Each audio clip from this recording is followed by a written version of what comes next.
Thank you all. Yeah, I'm Jacob Ohara. I am a social video producer at the Wall Street Journal. Um, and yeah, I'm going to talk a little bit about like what I've learned over the past few years. I joined the journal like right when they were launching their social media video efforts, and we've learned like a lot over the past 3 years. And I'm excited to like share a little bit more about that with you all. Um, I don't know if you've read this great Zoom comment from one of my colleagues. It's like a genre of feedback that I really love from our reporters, which is basically like my nieces and nephews and kids saw my work when I made a TikTok or a reel, and that they really enjoyed reaching like a new audience that they hadn't reached before. So the plan, I'm going to talk just a little bit about myself, a little bit more about my background. We're going to look at like some of today's digital media landscape. I'll talk a little more about like exactly what I do at the journal, give just like some really broad tips and tricks for anyone interested in getting into this field, and then I'll talk a little bit about like what's coming up next for the industry. So, yeah, at the journal, I do vertical video production. So I film, script, edit. Sometimes I host videos. I train reporters on being on camera, and I create our content that goes across TikTok, Reels, Snapchat, WhatsApp, Facebook, all kinds of platforms. I do audience growth, so I do like a weekly and a monthly breakdown of like our audience data and talk a little bit about how we can adapt. And then, like I mentioned, I train reporters to be mini influencers, content creators themselves, and do a better job of like documenting their reporting journeys and creating content out of that. My career path, I was just telling Melissa that I got into journalism in a class like really similar to this. I went to Northwestern. I graduated in 2022. And I was like really interested in film and television. I took an intro journalism class. I thought it would be like a really interesting application of those skills. I did a bunch of various internships, and then got my job after college at the Journal, helping launch their TikTok. I will say too, if anyone has any questions, feel free to raise your hand along the way. Um, so today's landscape, I want to start with like a really brief survey. So if you all have your phones on you, if you want to scan the QR code, have just a few questions, and then we'll talk a little bit about uh, how those same questions were answered by like a broader survey of news consumers.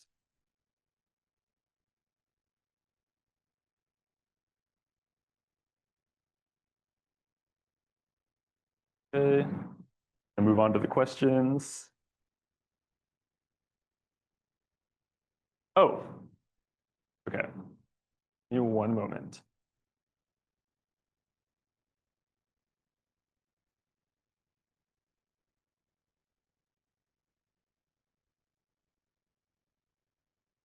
Oh, um, work now? Okay, cool.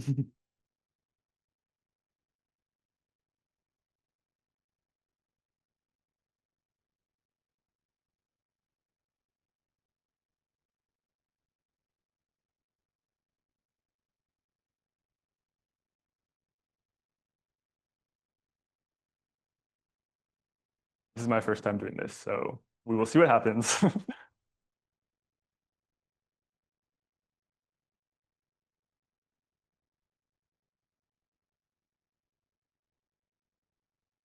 Okay, so first question was, which of these news sources have you used in the last week? Um, Great for my job prospects. We see 94% of people using social and video networks. Um, Online news sites is next most popular. TV's up there, and then very small percentages for the rest. Um, let's check out the next question. Does this work? Cool.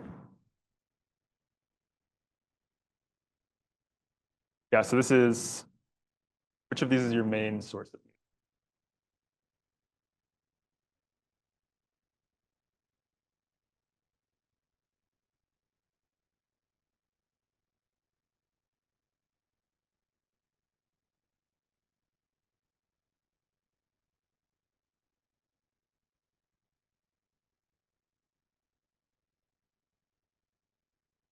Okay, we're just about there. Um, I think unsurprisingly, based on the last survey, social video networks are up there.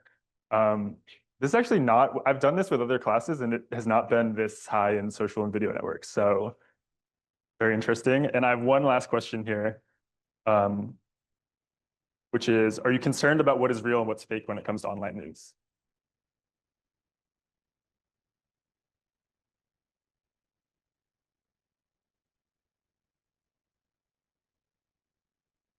Okay, great. Um, we see really strong uh, concern for what's real and what's fake online. And so these questions I pulled from the Reuters Institute Digital News Report. I don't know if you all are familiar with this. It's like a really great resource. They do a huge survey around the world every year and ask questions like this and try to get like a temperature read on where the news is right now. And your all's answers, I would say, lined up pretty closely. I think this is a younger audience than they survey, so perhaps like skewed even further towards social and video.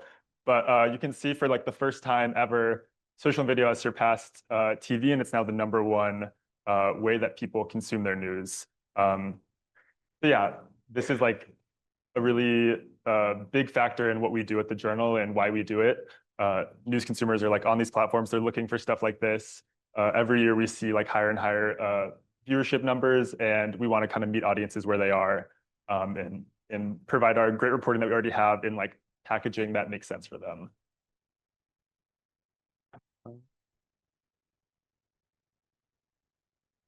And then this chart asks a similar question. This is the main source of news, but it shows kind of trends over time. And you can see, especially with young folks, social media video is growing really fast. Online news is shrinking. And I cut off the chart a little bit, but print is really small, podcast is really small. They asked about AI and chatbots. That was also really small. And TV is large right now, but it's shrinking about as fast as social and video is growing. And yeah, this kind of points to a trend of the past few years, which is social media sites really prioritizing video. One reason we suspect this is because video is a little more proprietary. Like these apps like to keep people in their apps and not like linking out to news sites. And so they prefer these video platforms where like the content is all right there. We're not linking out to a full story. It's not like a tease of a full story. And it'll keep people like engaged in their apps. And last year they asked audiences like, why video, why social, why is this what you prefer? And they found 3 key reasons. And these like really, I think can be like guideposts for what we do in the social video world. #1 is they said seeing is believing. They trust video more than they trust print. I think this makes a lot of sense. In a world where everyone has a camera in their pocket, like it's reasonable to expect to see a lot of the news live as it's happening. And if you don't see it, there's like a suspicion that maybe there's some like foul play. So that's #1. #2 is convenience. Like I said, people are just already on these platforms. It's right there in their feeds. It's really convenient for people. And then diverse perspectives. They like that they're not getting all their information from one person on these sites. There's a variety of opinions. It's normal people, everyday people, it's journalists, it's influencers, it's like a really wide spectrum. And then the last question that I asked you all was about trust. And the survey found that, similar to you all, there's a lot of distrust for news right now, and the US is one of the most distrustful markets for news. I think there's a stat here. Oh yeah, 73% of news consumers are distrustful or worried about fake news in the US, and that's up 9 points from 2023. And then they asked audiences why they're distrustful of the news or what would help build trust. And again, these are like, I think, really good guideposts for what we do. They like impartiality. They want the people talking about news to leave their personal feelings at the door.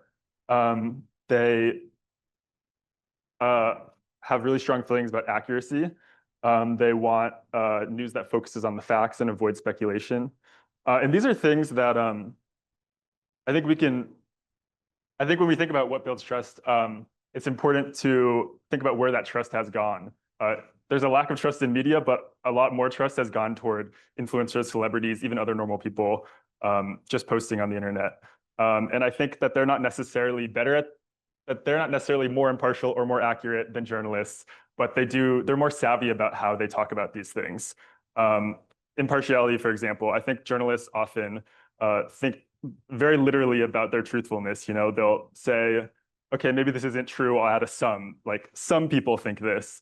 I think people online think in much more like human, everyday conversational terms, and they'll think about just like the vibe of what they're saying. Like, are they being generally positive or negative or neutral? And I think those are thought processes that journalists can really take into consideration. Transparency is also a really big thing among news consumers for building trust. Again, video is a great way to sort of attack that problem. And then better reporting. They want to employ more reporters who are experts in their field. And again, I think influencers and people online don't necessarily know more always than journalists, but they're better at selling their strengths. I feel like all the time you'll open a video on TikTok and there'll be someone in the comments and they're like, hi, like I'm an expert in this field. This is what I think, or this is my take on this. And I think reporters could do a great job on these platforms of like selling their credentials. Yeah, letting people know like not just this information, but why they're qualified to talk about it. So I have here a few slides that just talk about like what's out there right now for news consumers. So we can start with non-newsroom players. There's a lot of different ways that people can get their news online. The first one is newsfluencers, and I have like a short clip here from vSpear. They're a newsfluencer. Their handle is Under the Desk News, and they like digest news and spit it back out to people in like really digestible ways. So I'll play just a little bit from this clip here. Saudi Arabia is buying up Western culture, and it's not just the WWE or soccer. And while some people might think it's a good thing that Saudi Arabia is dumping billions of dollars into their former foes' entertainment spaces, I remain very suspicious. Saudis just bought EA games, which is maker of games like The Sims, Madden, Plants vs. Zombies. Buyout makes EA a private company. So it's like very lo-fi, very personal, like just talking directly to camera. A lot of times they will like interject a little bit of their personality into the videos, which I think people like. And they have a few million followers on TikTok and Instagram. We also see kind of for the first time newsmakers themselves having a presence on these platforms. So like no longer does the media have all the power of like distribution and reach, and newsmakers need the media to like reach an audience. Now a lot of newsmakers are just getting onto these platforms themselves and using that platform to kind of speak on their causes. So this is a Congressman Maxwell Frost who has a big following. He bills himself as like Gen Z's first congressman, and will take kind of his constituents and followers like along his job in the day-to-day. Congressman Maxwell Frost here. I just got out of this nice new office right here in Lincoln, Congressman Aaron Soto. They're conducting oversight of the facility. We've seen the videos all across the country of the Congress not being let in. We want to make sure that didn't happen. Got an opportunity, put my foot in the door, waited for the ice came out, they let us in. So they have to walk around the facility just a bit, didn't see exactly what I wanted to see, didn't get the food that we wanted to see. We advocated on behalf of the Welcome Here Coalition, which we are just praying for people, making sure people know their rights. They're telling them to get off of their property. They say part of the issue is the property owner. We'll look after the property owner is the property now, or they're going to be staying in this area to do what they need to do. At the end of the day, this is an office where people are going. Okay, so that is Maxwell Frost. And then finally, there are citizen journalists. So a lot of times when a big news event happens, especially in a public place, like a natural disaster or a mass shooting, there will be people who were there on the ground who captured video. And that's often like the first touch point for people with these big news events. And so this is a person who happened to be in Maui when the Maui fires were happening and captured a little bit of video just the day after. Okay, guys, it's Friday, August 11th, 2023. I'm walking around Lahaina a couple days after this catastrophic fire. You can see Texas in front of hundreds of. So these are like, as a journalist, your competitors are no longer just other journalists. There are like all types of players out there that you have to consider. And I think there's a lot of things that we can learn from the way that other people attack news stories, specifically like being on the ground, showing exactly what's happening, and then being really front-facing, talking about your reporting process, showing your reporting process, maybe including a little bit of your personality yourself, and giving your credentials up front. So now we can talk a little bit about newsroom approaches. Similar to non-newsroom players, there are like a really wide variety of different newsroom approaches. And these are like three that I think I see most often on TikTok and Reels. So number one, I think is like the most low effort approach. You often see these from like big broadcast news channels, and that's just clipping from their TV offerings or from their online news offerings and making more like bite-sized social approaches. So that's what we have in this first clip. What appears to be a major breakthrough in the Middle East, Hamas saying in a statement obtained by NBC News that it agrees to release all Israeli hostages, both living and dead, who are still in captivity inside of Gaza. That includes about 48 hostages, 20 of whom are believed to still be alive. This is part of the statement here. It comes after President Trump added new pressure on the militant group today, urging them to accept it. The other approach that I think was especially popular like in the early days of TikTok when newsrooms were trying to like kind of match the tone of TikTok or like comedic skits. So the Washington Post is like a really prominent example of this. They'll take news stories and turn them into like more fun, lighthearted, fast-paced skits. And right now, Morning Brew, I think, does a really good job of this as well. So that's who we have here. So tell me about yourself.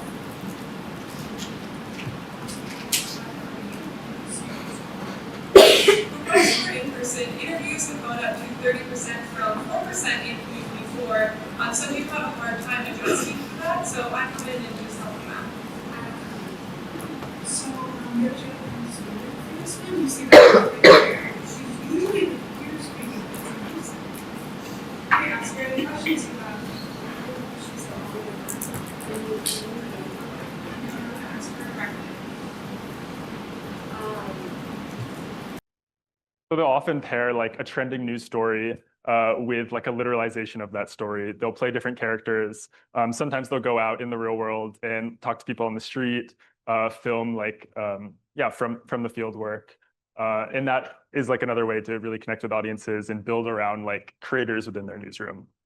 And then this last approach is journalist stand-ups. I think we're seeing this more and more where journalists will either talk directly to camera or take the audience with them and film a little bit. And so I have a clip here from Jake Tapper. Over the weekend, I had a quick text interview with President Trump, focused mainly on his proposed peace proposal or ceasefire proposal with Hamas and Israel. I asked him, if Hamas insists on staying in power in Gaza, what happens? The president wrote back, complete obliteration. I then pointed him to a text from Republican Senator Lindsey Graham that seemed to express skepticism that Hamas had actually signed on to this peace proposal.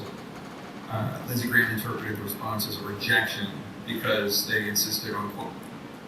So yeah, this is the kind of transparency that I think we're seeing more and more that journalists might have been like dissuaded from in years past, kind of letting people in on how the sausage is made.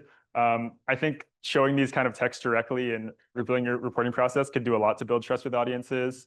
I think it comes across as like very neutral to just be showing the facts.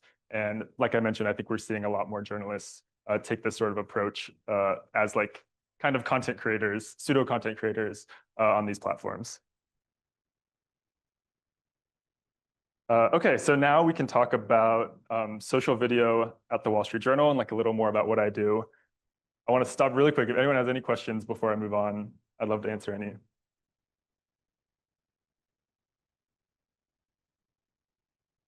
Okay. So we have kind of like a spectrum of different ways that a spectrum of options for how we cover the news, and different formats are good for different types of stories. So I would say the lowest effort end of the spectrum, we have still images. So those are really good for breaking news because they're so fast to produce. They're good for like chart heavy, text heavy stories. And they're also good for like non-chronological stories. I'll give an example. We did, one of our reporters wrote an article when we were picking a new pope and they had like a little bio for each candidate. We put together like a carousel that had like each candidate and a bio and a likelihood of getting picked. And yeah, I think that kind of information is really good in a still format like this, where you can kind of consume it at your own pace, jump around, look at different things. And I think there was a sense that maybe these things wouldn't perform well on a platform like TikTok at first, but we found like a lot of success with still images at the journal. So this is something that we've been like leaning into increasingly. And I would say also the like effort to viewership ratio is like really high here. So it's a good like bread and butter, low effort approach. We also have news videos. So these are videos where we're taking like Associated Press footage or Reuters footage or user generated content, and we're kind of providing context around it and repackaging it. Yeah, I would say this is another pretty low effort approach. We have like 1 or 2 producers focused on this kind of thing, and we'll put out like 3 or 4 videos a day in this style. It's good when there's like really visual news or again, breaking news, because we can be so fast on it. And yeah, I have just a really quick example here. Thank you for incredible leadership, including getting this group together. Thank you. That was very nice. Thanks for hosting this. This is quite a group to get together, and I think all of the companies here are building just big, huge investments in the country in order to build out data centers and infrastructure to power the next wave of innovation. So it's we don't often get together as the CEOs of the different companies, but it's good to see everyone. I want to thank you for including me this evening. It's incredible to be. Yeah, so I think the key with these is like picking a really great moment to open on. We'll often like, I think you'll see this a lot on social media, like cut the best moment from the middle of a video and then kind of rewind and start from the beginning. And then speed is also big. I would say like 80% of the time when we clip something like this, we'll see it across, like the New York Times will post it, the Washington Post will post it, we'll see it across platforms within like an hour. So speed is really big on this kind of thing too.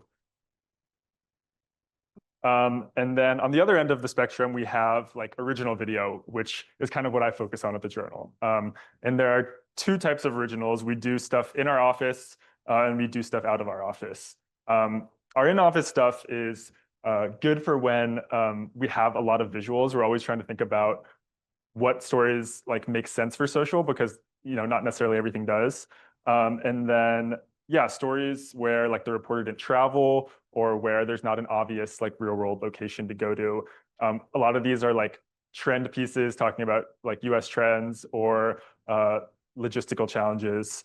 And these are hosted sometimes by reporters. I would say our preference is to have reporters on camera, but sometimes our social team members like myself will hop on camera when the reporters are like really busy or they're in a bureau around the world that is difficult to like coordinate with.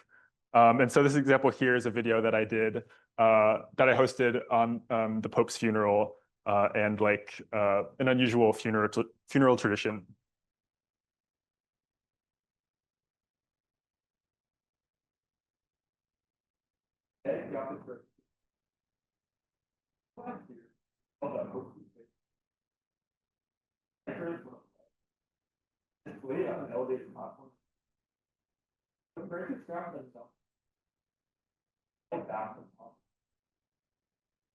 This vacation of the was meant to reflect on the social that we know about. That this really compact car would be a 10 on it is a picture of formal, more approachable. I think. So these videos are like really short. Well, they'll usually be between like 45 seconds to like 90 seconds. We'll try to script them super tight, like really information dense. And again, look for things like this that have like a whole ton of images to pull from. So we had like the last Pope's funeral to pull from. We had early images of like funeral processions for Pope Francis. And we felt like it was a really good fit. The last video, and I think the one that I get most excited about, is our in-field original producing. So this is when a reporter gets to us like really early. They let us know that they're going somewhere cool. Maybe they don't have exactly the story yet, but they know the questions that they're looking to answer. And we'll work with them to like develop a shot list and a plan for their trip. And then they'll capture a bunch of footage, come back, write their story, and then we'll work with them to either film a stand-up or write a voiceover to kind of package all of their stuff together. So this is a video that I did with one of our reporters who went to find the, I don't know if you know the Ohara farming kid, the like boat boy who like stands and like does the dance. So he like chased him down and wanted to like learn a little bit more about how that internet fame was affecting his community. Meet Dika, aka the Ohara farming kid. At 11, Dika went viral for dancing futuristic classes while bouncing on a boat during a race. He did it so suavely, celebrities around the world copied his dance. This week comes the return of the annual boat competition called Pachu Delor, and villagers are celebrating his fame. They're also asking, why him? I traveled to Indonesia to meet the boat kid behind the internet sensation. And what I saw was a remote corner of the world trying to grasp the randomness of the internet fame. Dika's team is no title contender. It didn't even win that viral race. And many of the 200 other boys who dance in racing boats feel that they have more talent. Arga, the dancer for the reigning champs, had this to say about his crosstown rival. Dika's fame this summer took him on his first plane trip to Jakarta to dance on national TV. It also brought him a small fortune. For highlighting Pachu Delor, the government gave him about $3,700, more than the combined annual income of his parents. So when the centuries-old competition returns this week, the boys will have extra drive. This time, they want to be like Dika. I love the TikTok sound. Yeah, so this is like the kind of story that I just love working on. Stu, our reporter, captured like a ton of footage. He was like really willing to talk about his reporting trip. He recorded interviews, his travel, obviously seeing Dika. He like talked to multiple people on the site. And yeah, I think it like that kind of volume makes for a really compelling video. I will say other examples of that kind of thing. We had a reporter who tried on like an age simulation suit at MIT that like simulates what it's like to be, I think, a woman in your 80s. And she like took notes on, you know, how she wanted to change her life now to prepare for what that's like later. Those kind of like experiential reporting trips do really well for us. We had a reporter just last month at the like launch of the new iPhone. She shot a bunch of footage. We talked about her takeaways there. So yeah, we have at a big newsroom like ours, we have reporters like all over, and there are lots of opportunities for those sorts of things.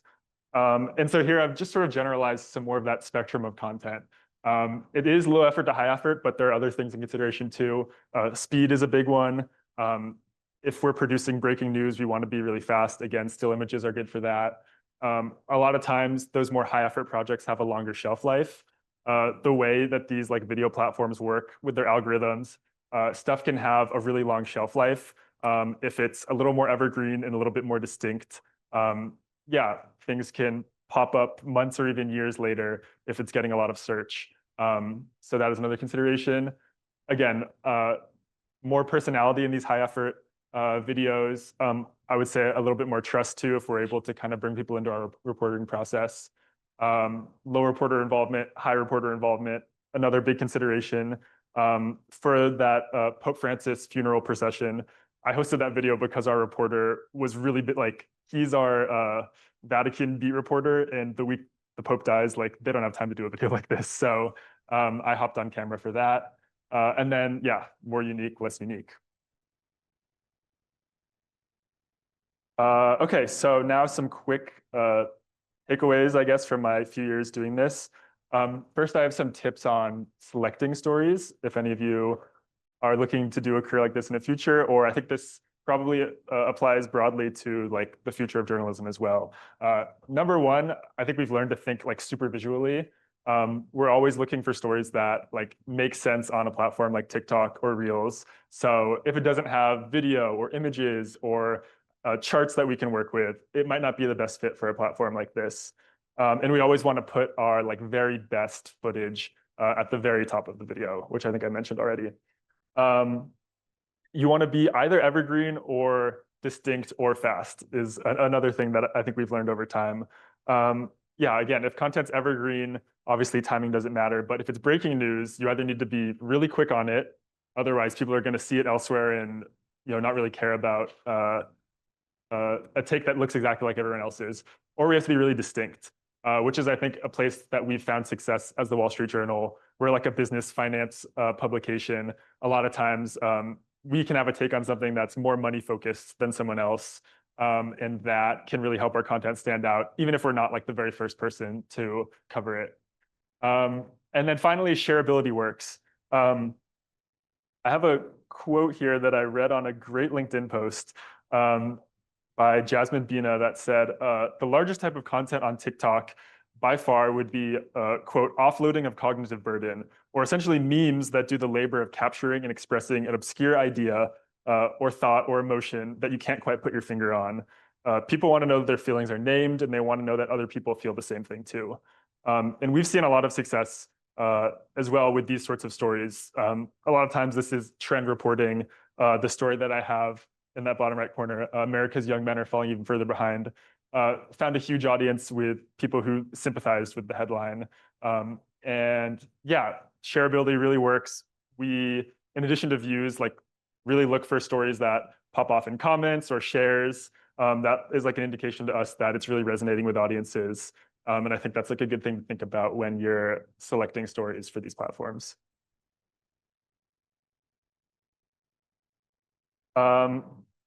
As far as like storytelling tips for the videos themselves, I've talked a lot about transparency. I think that's like my number one takeaway for the future of journalism on social media is like being transparent, letting people into your process. I think that's like a big part of what makes influencers and celebrities online successful is they're really authentic and you feel like you're just getting like an authentic slice of their life. And I think reporters have like super cool lives and really cool jobs. And I think people will be curious to like not just give your findings, but kind of take them along the reporting journey. Strong hook. That's like, as far as storytelling, probably like one of the biggest things is that like people will give your video to like maybe 2 seconds before they swipe. So you really have to communicate a lot in those first few seconds, visually and verbally. You need to let them know like what the video is about, and you also need to give them a reason to stick around. So yeah, I think a lot of times where we'll slip up is we won't make it clear enough like what the video is about, and if there's any confusion as to like what's being offered, I think people will swipe because there's always like something else to view. And then finally, clarity and focus. Yes, we found that like simple is better, especially in these 45-second, 1-minute videos. It really helps to like hone in on something really specific. That papal funeral video, for example, came from a huge like 3,000-word story all about the funeral processions. And we saw that one nugget of like, oh, this is like a tradition that's different. We hadn't seen a lot of people covering it. We knew we had photos for that. And it ended up being a really successful video, I think, because we were so like focused in on one thing, and the promise that we made to audiences was like really clear from the get-go. And then finally, I'll just talk a little bit about what's next, and then I'll take any questions if there are any. So more on platform support. I think we're already seeing this. The Wall Street Journal launched their in-app on homepage a vertical video player maybe 2 months ago now. And you see that at the New York Times, a lot of times vertical video is leading their homepage. The Economist has a vertical video player there. And I think my guess would be coming soon, those will not just be video players, but scrollable feeds like you see on TikTok or on platforms like that. I think there'll be more off-platform support as well going forward. Google now has a short-form video tab in search. LinkedIn launched their vertical video player. It was either earlier this year or at the end of last year, and that's become like a huge player too. And so I would say if an online platform like doesn't support video, it probably will soon. And the platforms that do support it are prioritizing it in their algorithms, again, because it keeps people in app. They like that like whole experience to be kind of embodied in their platform. And then finally, I think creator journalism is going to be huge. number one, there will be like more newsroom support for these things. The journal is launching a talent lab to formally offer formal training to our journalists in like skills like content creation, audience engagement, external communications. And we see these kind of things happening across the industry as well. The Washington Post launched WAPO Ventures, which is a program where journalists kind of put aside their reporting duties or like minimize them for a few months at a time. They can join this program. They'll get trained in content creation, social media skills, and kind of supported to help build their own audiences online. Wired has a very similar program as well. More transparency. Yeah, increasingly reporters will take their audiences along their reporting journeys. And then I think we'll see a lot more independent journalist creators as well. Dave Jorgensen formerly ran the TikTok or the Washington Post TikTok. He's since grown a huge audience, kind of blown up, and departed to start his own like media entrepreneurial venture called Local News International. Cleo Abrams did a similar thing, launching Huge If True. I think we'll see this more in the future as newsrooms and journalists lean into their personalities as sort of like an entry point for their journalism. I think there'll be a real battle between newsrooms to try to support and uplift those voices, and then journalists, sometimes departing or sometimes choosing to grow within a newsroom. And that is the end of my presentation. If anyone has any questions, I would love to take them.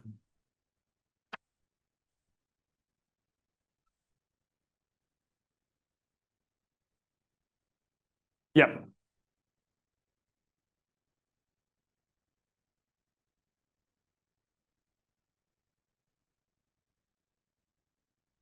Yeah. So the question was, how long does it take to churn out breaking news stories?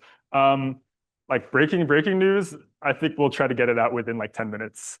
It's very quick. Yeah. We have people on our team who take social shifts. So they're basically keeping an eye on the news or in Slack for reporters who are reporting the news. And when something comes in, our team does the push notifications as well. We do all the breaking news posts. We have templates that we can just like throw a headline in. Yeah, we're set up for speed for breaking news like that. Yeah. The question was, what was my major in college? Originally, I was a communication studies major. I was interested in like film and television. I was taking a lot of classes like that. And then I had a bunch of friends who were journalism majors. And I think what I liked was my classes were like very theoretical about storytelling. And the journalism classes felt like very like boots on the ground. They were like going out and talking to people on the streets. They were like making phone calls. I just thought what they were doing was cool. So I made that transfer my sophomore year of college. And yeah, that's what I stuck with. I also minored in computer science and did like a design certificate. So I was always trying to mix like visual arts and technology and journalism.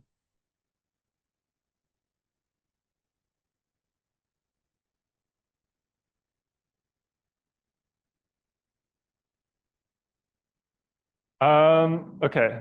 Well, oh yeah. The question was, what is my day-to-day life like, or day-to-day work life, I'm assuming. I get in, I'm probably juggling like 4 or 5 stories at a time. The more that we work with reporters on these things, the longer the timelines get stretched out, because they'll reach out to us like a month before they report their story, and we'll be making a shot list. Then we have to wait for them to go shoot. They'll come back, we'll write a script, then we're waiting for them to record it. So yeah, I think it requires like a lot of juggling, but I would say it's some mix of like coordinating with reporters on their future reporting trips, writing scripts, editing videos, and then like combing through data. And I probably do like all 4 of those things in some varying degree every day.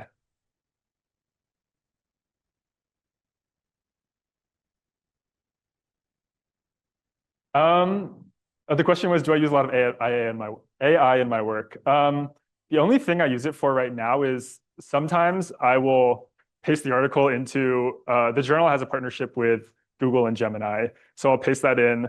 I've given it, I don't know if you know what a gem is in Gemini. You can like basically give it a bunch of context about who you are and what you're looking for. So I have like a gem that's basically saying, I'm a reporter at the Wall Street Journal. We make educational content. We like to speak in very conversational terms. And sometimes it'll help me like get an idea of how to hone in a story to like 60 seconds. That's really the only thing we use it for right now, other than like AI focused stories. Like sometimes we'll have stories about AI and we'll use it. Like we just did one on Sora, the new app, and we were making Sora videos to like include in that story. But those are kind of like niche instances. But they're conversations that we're like definitely having.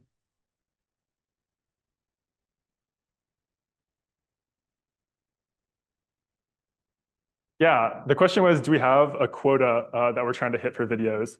I would say our like unofficial goal is probably like a video every day from our original team. Our breaking, like I think I mentioned earlier, our breaking news team will do like 3 or 4 breaking news videos a day, just like clipping from news events around the world. But yeah, for our originals team, it's myself and we have one other producer. And yeah, I think our like soft goal is 1 a day.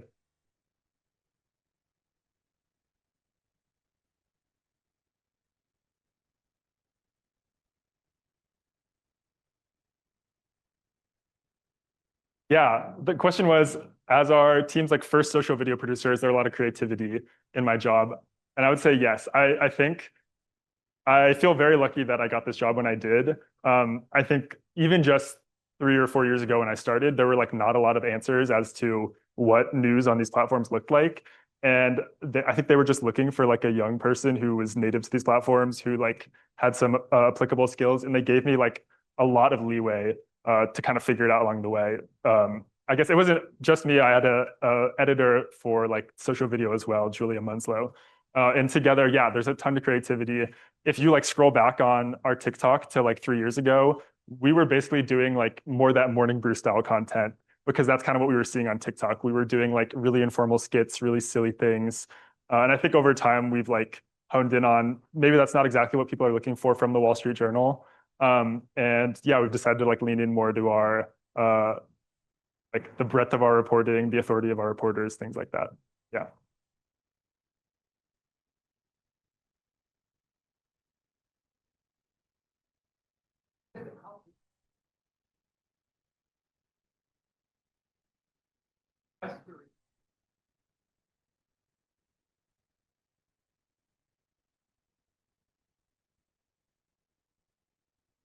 Yeah.